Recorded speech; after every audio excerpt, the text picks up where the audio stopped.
Hello friends, இன்னைக்கு நம்ம செய்ய போகிறது சிக்கன் கீ ரோஸ்ட். வாங்க எப்படி செய்கிறதுன்னு பார்க்கலாம். Welcome back to our channel without boring சமையல்.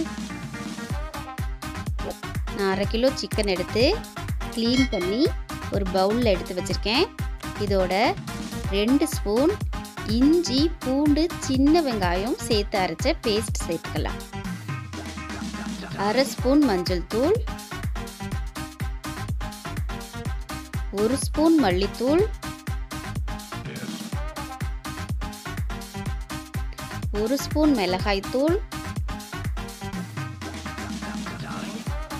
1/2 ஸ்பூன் கரம் மசாலா தூள், 1 ஸ்பூன் மிளகு தூள் சேர்த்து 1/2 எலுமிச்சை பழத்தோட சாறை சேர்த்துட்டு இதை நல்லா மிக்ஸ் பண்ணி விட்டுக்கலாம்.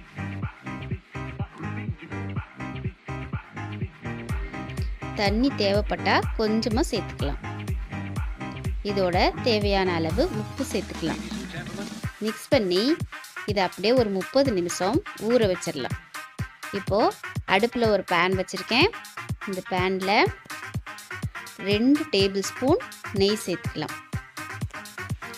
இந்த நெய் வாசத்தோட இந்த சிக்கன் சாப்பிட்றதுக்கு ரொம்பவே டேஸ்டாக இருக்கும். நீங்களும் ட்ரை பண்ணுங்க ஃப்ரெண்ட்ஸ்.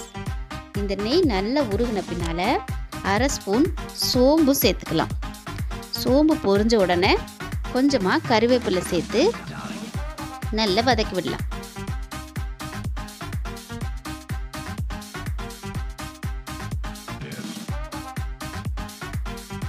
இதோட ஒரு பச்சை மிளகாய் சேர்த்துக்கலாம்.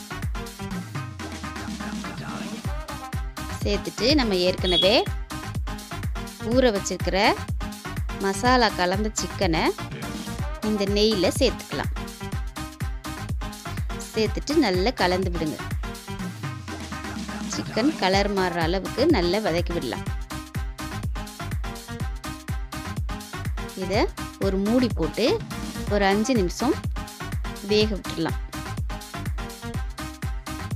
பாருங்க சிக்கன்ல இருந்து எவ்வளோ தண்ணி வந்திருக்குன்னு. இந்த தண்ணியெல்லாம் வத்துற வரைக்கும் நல்லா ரோஸ்ட் பண்ணணும். இனிமேல் மூடி போட தேவையில்லை. சிக்கன் போகிற அளவுக்கு வெந்துருச்சு. பாருங்க இப்போ நல்லா தண்ணியெல்லாம் வத்தி வந்துருச்சு. பார்க்குறதுக்கே எவ்வளோ சூப்பராக இருக்குன்னு பாருங்க. சாப்பிட்றதுக்கும் ரொம்ப டேஸ்டாக இருக்கும். இது மேலே கொத்தமல்லி இலைகளை தூவி நல்லா கலந்து விட்டு பரிமாறினோம்னா சாம்பார் சாதத்தோட, ரசம் சாதத்தோட, இட்லி, தோசை, பூரி, சப்பாத்தியோட சாப்பிட்றதுக்கு சூப்பரான சிக்கன் நெய் ரோஸ்ட் ரெடி. இந்த டிஷ்ஷை நீங்களும் ரசித்து சமைங்க, ருசித்து சாப்பிடுங்க.